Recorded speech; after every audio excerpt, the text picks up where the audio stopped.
నమస్కారం n times కి స్వాగతం. హెడ్లైన్ చూద్దాం.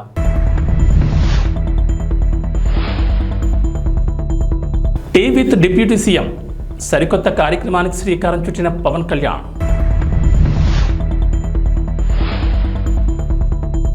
ఫోన్ ట్యాపింగ్ కేసుతో తనకు ఎటువంటి సంబంధం లేదంటున్న ఎస్ఐబి మాజీ చీఫ్ ప్రభాకర్ రావు.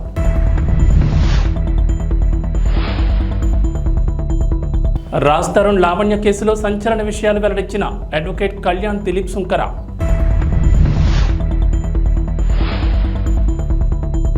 తెలంగాణకు రెయిన్ అలర్ట్, పలు జిల్లాల్లో భారీ వర్షాలు.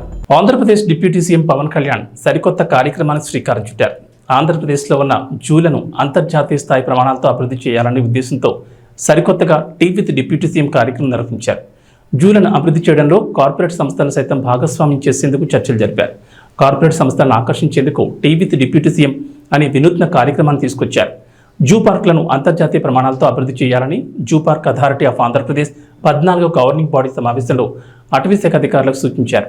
రాష్ట్రానికి పర్యాటకులను ఆకర్షించేలా ప్రత్యేక కార్యక్రమాలకు రూపొందించాలని పవన్ కళ్యాణ్ ఆదేశించారు. విశాఖపట్నం, తిరుపతి జూ పార్కులకు ఎక్కువ మంది పర్యాటకులను ఆకర్షించేలా ప్రత్యేక కార్యాచరణను రూపొందించాలని సూచించారు. అలాగే రాష్ట్రంలో కొత్తగా జూ పార్కులను ఏర్పాటు చేసేందుకు ఉన్న అవకాశాలను పరిశీలించాలని అధికారులకు చెప్పారు. కొత్త జూ పార్కుల ఏర్పాటుకు నివేదికలు రూపొందించాలని, అరుదైన జంతువుల దిగుమతి, ప్రదర్శనపై ఫోకస్ పెట్టాలన్నారు. పర్యాటకుల్ని మరింతగా ఆకట్టుకునేందుకు జూ పార్కులను వన్యప్రాణుల సందర్శనతో వైల్డ్ లైఫ్ ఎక్స్పీరియన్స్ కలిగేలా ఏర్పాటు చేయాలని సూచించారు.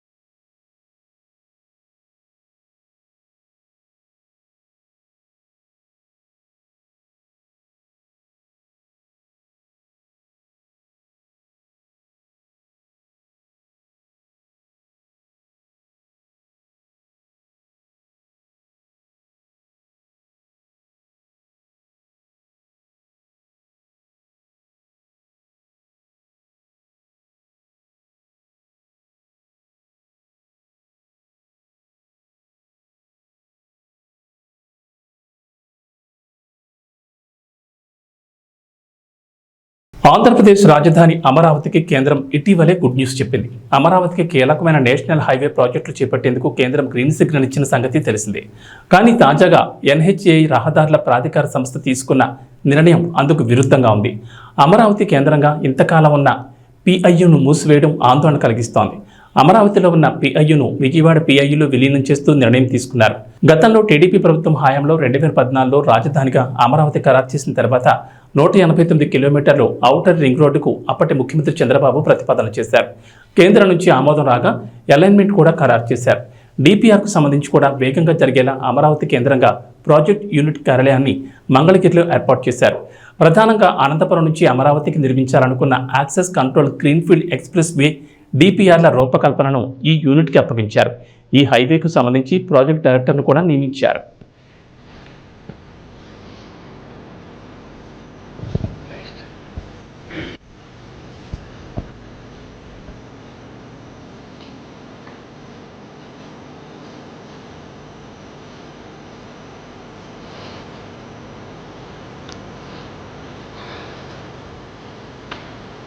ఎల్పిఎస్ ఇన్ఫ్రాస్ట్రక్చర్, ల్యాండ్ పూలింగ్కి రోడ్లు ఎటు రావాలి అన్నీ కూడా, drains, roads, power, all utilities వాళ్ళ డోర్ స్టెప్కి అన్నీ కూడా తీసిది. ఇది ఒక beautiful city. First time in India. అంతమంది రోడ్ క్రాసింగ్ అన్నీ ఉండేటివి, దీని రోడ్ క్రాసింగ్ ఉండదు. పక్కనే మొత్తం ఇవన్నీ కూడా దీని డక్ట్లు వెళ్ళిపోతాయి. అవి కూడా ప్రాపర్ డక్ట్ కూడా కన్స్ట్రక్ట్ చేసి అందులో ఇవన్నీ కూడా పెట్టాం. మళ్ళీ రోడ్డు కొట్టే పని లేదు, ఎక్కడ డ్యామేజెస్ ఉండేవి కాదు.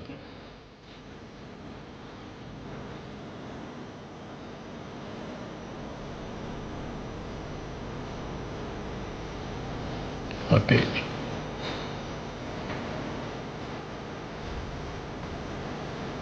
ఎక్కడ వేసింది అక్కడ నిలిచిపోయింది. 19లో ఎక్కడుందో అక్కడ నిలిచిపోయింది. అవసరం తోకొని వెళ్ళిపోయారు, డ్యామేజ్ చేశారు, డిస్ట్రాయ్ చేశారు.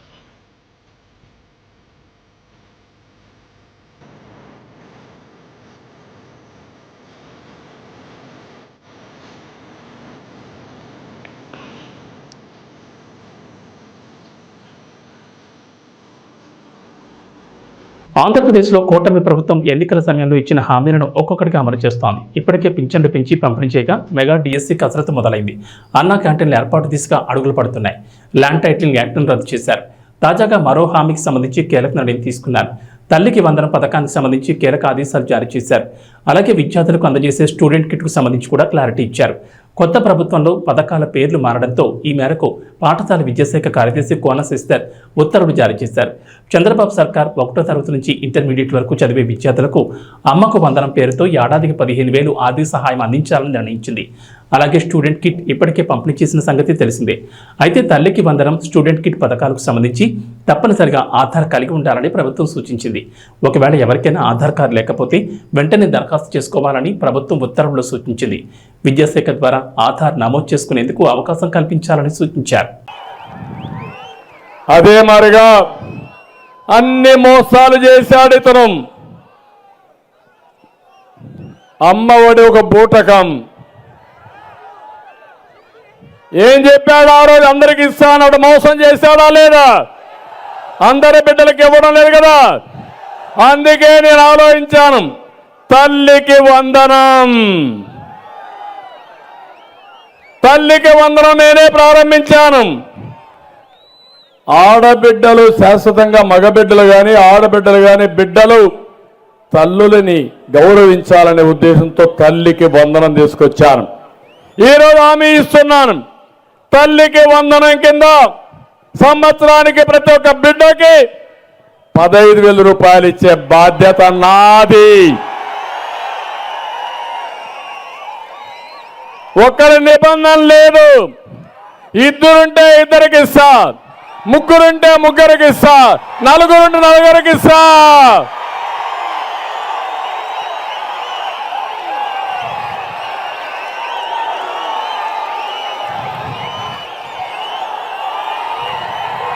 ఏమంటారు మీరు? బాగుందా లేదా?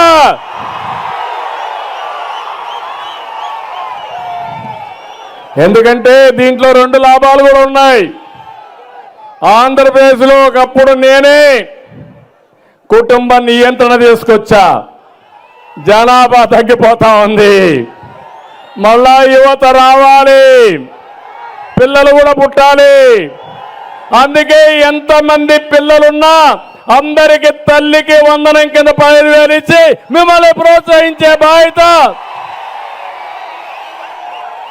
వాళ్ళని బాగా చదివించి దేశానికి ఒక సంపద చేసే బాధ్యత తెలుగుదేశం పార్టీ తీసుకుంటాం.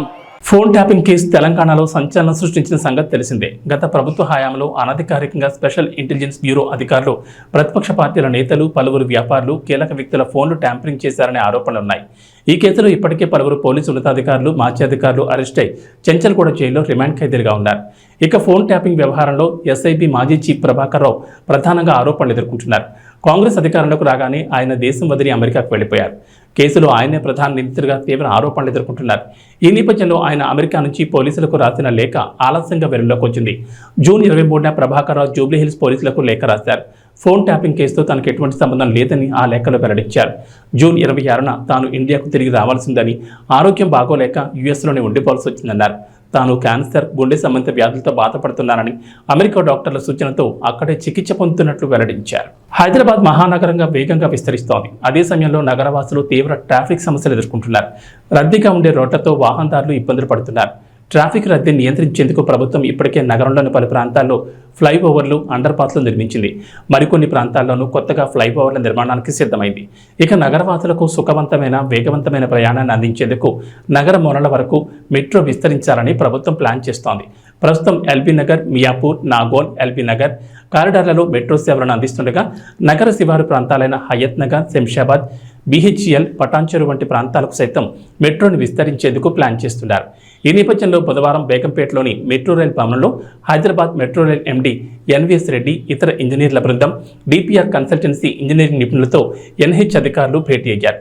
ఈ భేటీలో మెట్రో ప్రాజెక్ట్, ఫ్లైఓవర్లకు సంబంధించిన పలు కీలక నిర్ణయాలు తీసుకున్నారు. గత వైసీపీ ప్రభుత్వంపై కేంద్ర మంత్రి బండి సంజయ్ తీవ్ర వ్యాఖ్యలు చేశారు. టీటీడీని రాజకీయ పునరావృత కేంద్రంగా మార్చారని విమర్శించారు. స్వామివారిపై భక్తి లేని వారు నామాలు పెట్టుకుని స్వామికి టీటీడీ ఆస్తులకు పంగనామాలు పెట్టారని మండిపడ్డారు. ఇతర మతస్థులకు అధికారాన్ని అప్పగించి తిరుమల క్షేత్రాన్ని అపవిత్రం చేశారని దుయ్యబట్టారు. గత 5 ఏళ్లు వీరప్పన్ వారసుల చేతిలో టీటీడీ పాలన సాగిందని సంజయ్ అన్నారు. ఎర్రచందనం కొల్లగొట్టి వేల కోట్లను సంపాదించారని చెప్పారు. ఎర్రచందనం స్మగ్లర్ల పట్ల కఠినంగా వ్యవహరిస్తామని, వారిని వదిలిపెట్టబోమని అన్నారు. వెంకటేశ్వర స్వామివారి దయ భిక్షతో కార్యకర్త స్థాయి నుంచి కేంద్ర మంత్రి స్థాయికి ఎదిగానని చెప్పారు. ఈరోజు బండి సంజయ్ తిరుమల శ్రీవారిని దర్శించుకున్నారు. దర్శనానంతరం మీడియాతో మాట్లాడుతూ ఆయన ఈ వ్యాఖ్యలు చేశారు. బండి సంజయ్తో పాటు పలువురు బీజేపీ నేతలు కూడా స్వామివారిని దర్శించుకున్నారు. కేంద్ర మంత్రి హోదాలో స్వామివారిని బండి సంజయ్ దర్శించుకోవడం ఇదే మొదటిసారి. మనం మొన్నటి వరకు చూసినాం. మనం దేవుణ్ణి నమ్మని వాళ్ళు, ధర్మం గురించి ఆలోచించని వారు, పేరుకు నామాలు పెట్టి స్వామివారి ఆస్తులకు పంగనామాలు పెట్టేటువంటి ఆ నయవంచకులు పోయి నిత్యం వెంకటేశ్వర నామస్మరణతో ఆ స్వామివారికి సేవ చేసేటువంటి సేవకుల రాజ్యం వచ్చింది వాళ్ళు. ఇవాళ రాజకీయ నిరుద్యోగులకు పునరావాస కేంద్రంగా పదవుల కోసం ఇన్ని రోజులుగా ఈ టీటీడీని వాడుకునే ప్రయత్నం చాలామంది చేశారు. నేను చాలా సందర్భాల్లో చెప్పినాను, మేము ఎవరు కూడా ఏ మతానికి వ్యతిరేకం కాదు, ఏ వ్యక్తులకు వ్యతిరేకం కాదు, ఏ మతానికి కించపరిచే వ్యక్తులం కాదు.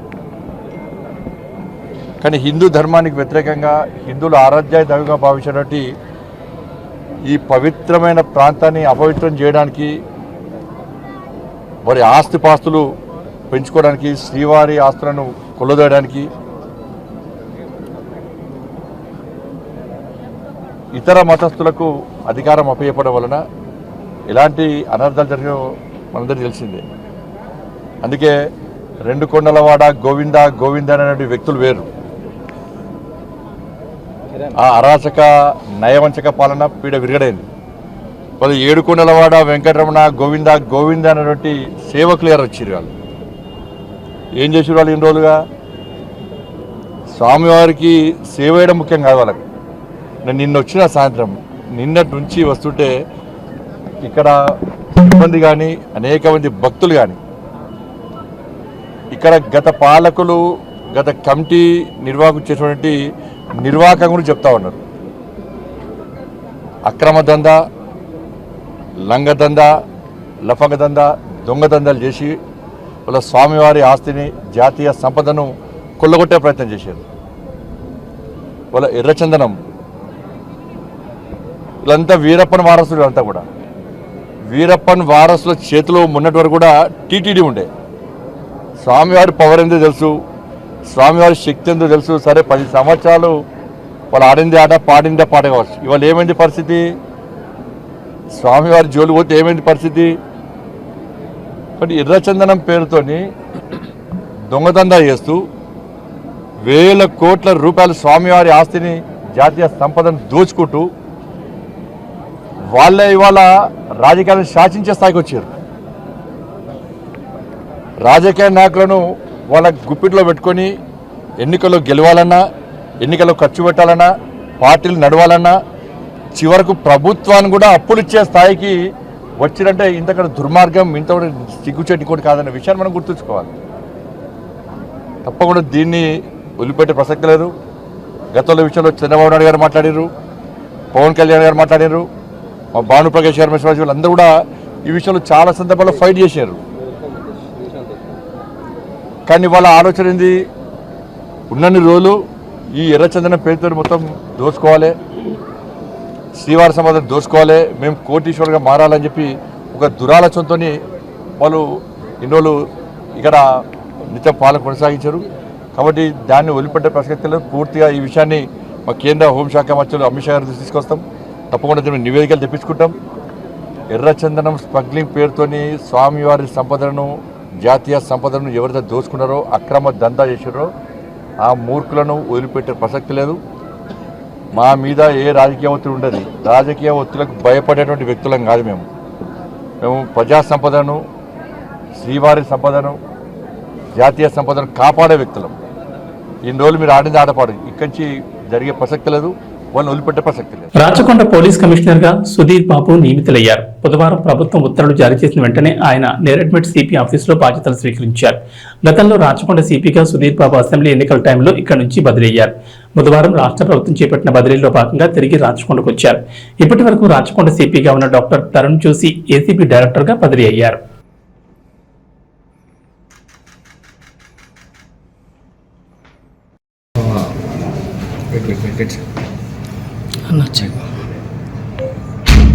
ఈరోజు నేను ప్రభుత్వం ఉత్తర్వుల ప్రకారం రాచకొండ పోలీస్ కమిషనర్గా ఇక్కడ విధులు నిర్వహించడానికి ఛార్జ్ చేసుకోవడం జరిగింది. దీనికి నేను ముఖ్యమంత్రి గారికి, ప్రభుత్వానికి, మా పోలీస్ ఉన్నతాధికారులకు నేను కృతజ్ఞతలు తెలియజేస్తున్నాను. టెక్నికల్ గ్రౌండ్స్లో ట్రాన్స్ఫర్ అయినప్పుడు మళ్ళీ నాకు ఇదే పోస్టింగ్ రీపోస్ట్ చేయడం ఒక ఉన్నతమైనటువంటి బాధ్యత నా మీద మా పోలీసు ఉన్నతాధికారులు, ప్రభుత్వం నిలబెట్టింది. వాళ్ళ నమ్మకాలకు తగ్గట్టుగా పనిచేస్తూ నాతో ఉన్న అధికారులతో టీం వర్క్గా ముందుకెళ్తూ బెటర్ సర్వీస్ అందిస్తూ ఏవైతే మన పోలీస్ డిపార్ట్మెంట్ ఉన్నటువంటి గోల్స్ ఏమున్నాయో, అలాగే ముఖ్యమంత్రి గారు ఏ మార్గంలో పోలీస్ డిపార్ట్మెంట్ ఫంక్షన్ చేయాలి అనేటువంటి ఉద్దేశాలు మాకున్నాయి. దాని ప్రకారం డ్యూటీస్ నిర్వర్తిస్తూ బెటర్ సర్వీస్ డెలివరీ చేసే విధంగా టీం వర్క్తో మేము ముందుకెళ్తాం. ఇది మళ్ళీ మా వాళ్ళందరితో ఒకసారి మాట్లాడి మీకు మేము చేసేటువంటి యాక్టివిటీస్ పోలీస్ పర్స్పెక్టివ్లో, లా అండ్ ఆర్డర్ పర్స్పెక్టివ్లో ఏముంటాం, మేము ఇంటరాక్షన్లో ఉంటాం. ఇది కంటిన్యూస్ ఇంటరాక్షన్ ప్రాసెస్. ప్రస్తుతానికి since you come requesting for this telling once again I'm thankful to the government, thankful to the honourable chief minister sir and the police leadership for నాకు ఇటువంటి అవకాశం మళ్ళీ ఇచ్చినందుకు, నేను ఆ నమ్మకాన్ని నిలిపినందుకు తప్పకుండా నా విద్యుత్ ధర్మంను చట్టపరంగా, న్యాయపరంగా నిర్వర్తిస్తూ ప్రజలకు శాంతి భద్రత పరిరక్షణలో పూర్తిగా అంకితభావంతో పనిచేస్తామని తెలియజేస్తున్నాను. Thanks sir. నటుడు రాజ్ తరుణ్ లావణ్య ఎపిసోడ్లో రోజుకో ట్విస్ట్ బయటకు వస్తోంది. రాజ్ తరుణ్పై మొదటిసారి ఫిర్యాదు చేసినప్పుడు ఆధారాలు ఇవ్వలేదు. రెండోసారి ఆధారాలు ఇవ్వడంతో నార్సింగ్ పోలీసులు కేసు నమోదు చేశారు. హీరోయిన్ మాల్వితో రాజ్ తరుణ్ ఉంటూ తనను మోసం చేశాడని ఫిర్యాదులో పేర్కొంది. రాజ్ కుమార్ సోదరుడిపై కూడా ఆమె ఫిర్యాదు చేసింది. సోదరుడు తనను పలుమార్లు బెదిరించినట్లు తన ఫిర్యాదులో పేర్కొంది. మరోవైపు మాల్వి రాయదుర్గం పోలీసులకు ఫిర్యాదు చేశారు. తనను తన తమ్ముడిని లావణ్య బెదిరిస్తున్నారని, ఆమెపై చర్యలు తీసుకోవాలని కోరారు. లావణ్యపై గతంలో సైబరాబాద్ షీ టీమ్ కూడా ఫిర్యాదు చేశారు. రాజ్ తరుణ్ 10 ఏళ్లుగా తనతో కాపురం చేస్తున్నట్లు పోలీసులకు ఇచ్చిన ఫిర్యాదులో లావణ్య పేర్కొన్నారు. తనకు కొన్నాళ్ల క్రితం అబార్షన్ చేయించినట్లు చెప్పారు. తాను అన్విక పేరుతో రాజ్ తరుణ్తో కలిసి ఉన్నట్లు చెప్పారు. అన్విక పేరుతో ఇద్దరం కలిసి విదేశాలకు కూడా వెళ్లామన్నారు. మాల్వి వచ్చిన తర్వాత రాజ్ తరుణ్ తనను దూరం పెట్టారని లావణ్య ఆరోపించారు. మాల్వి కోసం అతను ముంబై వెళ్లాడని, దీన్ని తాను ప్రశ్నించానని, నాటి నుంచి తనను దూరం పెట్టారని ఫిర్యాదులో పేర్కొన్నారు. లావణ్య ఫిర్యాదును ఆధారాలతో స్వీకరించిన పోలీసులు కేసు నమోదు చేశారు. జింబాబ్వేతో నిన్న జరిగిన 3వ టీ20లో విజయం సాధించిన భారత జట్టు 2-1తో సిరీస్లో ముందంజ వేసింది. ఈ విజయంతో ఓ ఘనమైన రికార్డును తన ఖాతాలో వేసుకుంది. అంతర్జాతీయ టీ20లో ఏకంగా 150 మ్యాచ్లు గెలిచిన ఏకైక జట్టుగా అవతరించింది. భారత్ తర్వాత పాకిస్తాన్ 142 విజయాలతో 2వ స్థానంలో ఉండగా, న్యూజిలాండ్ 111, ఆస్ట్రేలియా 105, సౌత్ ఆఫ్రికా 104తో వరుసగా ఆ తర్వాతి స్థానాల్లో ఉన్నాయి. హరారే స్పోర్ట్స్ క్లబ్లో నిన్న జరిగిన 3వ టీ20లో భారత జట్టు 23 పరుగుల తేడాతో విజయం సాధించింది. కెప్టెన్ శుభ్మన్ గిల్ 66 పరుగులతో అదరగొట్టగా, గత match century hero Abhishek Sharma 10 పరుగులు మాత్రమే చేశాడు. జైస్వాల్ 36, గైక్వాడ్ 49 పరుగులు చేయడంతో భారత జట్టు 182 పరుగులు చేసింది. అనంతరం 183 పరుగుల లక్ష్యంతో బ్యాటింగ్ ప్రారంభించిన జింబాబ్వే 159 పరుగులు మాత్రమే చేసి ఓటమి పాలైంది. 5 మ్యాచ్ల సిరీస్లో భాగంగా చివరి 2 మ్యాచ్ల్లో ఈ నెల 13, 14 జరగనున్నాయి. ఇక వాతావరణ విషయానికి వస్తే తెలంగాణ ప్రజలకు హైదరాబాద్ వాతావరణ కేంద్రం అధికారులు చల్లని కబురు చెప్పారు. ఇవాళ రాష్ట్రంలోని పలు జిల్లాల్లో వర్షాలు కురుస్తాయన్నారు. నైరుతి రుతుపవనాలు బలపడడం, బంగాళాఖాతంలో ఏర్పడిన ద్రోణి ప్రభావంతో వర్షాలు పడే ఛాన్స్ ఉందని చెప్పారు. ప్రస్తుతం పశ్చిమ మధ్య బంగాళాఖాతంలో దక్షిణ ఏపీ తీరం వెంబడి ఉపరితల ఆవర్తనం ఏర్పడిందని చెప్పారు.